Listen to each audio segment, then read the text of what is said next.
La troisième tranche du contrat de désendettement et de développement est en marche. 29 véhicules viennent d'être réceptionnés par le ministre de l'Enseignement technique, de la formation professionnelle et de l'apprentissage.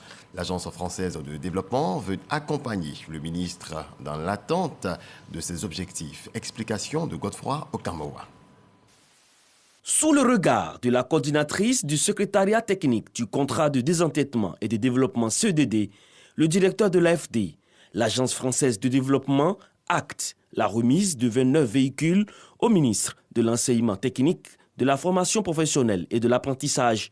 Les appuis institutionnels viennent pour renforcer les capacités du ministère, aussi bien en matériel, donc comme vous pouvez le voir en matériel roulant, qu'en formation ou qu'en atelier, etc. De cet appui, ce sont des outils, c'est un outil de liaison qui permet, en respect des priorités, de déployer sur toute l'étendue du territoire ces compétences d'enseignement, ces compétences de valorisation des acquis, des apprentissages. Cette dotation s'inscrit dans l'exécution de la dernière tranche du CEDD.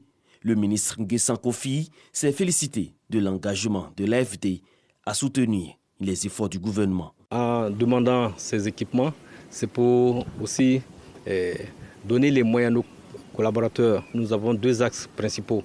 L'école de la deuxième chance qui est destinée à reconvertir certains jeunes diplômés sans emploi, déscolarisés ou non scolarisés, à se reconvertir. Et puis la formation initiale qui se délivre dans près de 70 établissements à travers et repartis à travers la Côte d'Ivoire. Ce sont plus de 48 milliards de francs CFA qui sont octroyés au ministère de l'Enseignement technique, de la formation professionnelle et de l'apprentissage dans le cadre du contrat de désendettement et de développement.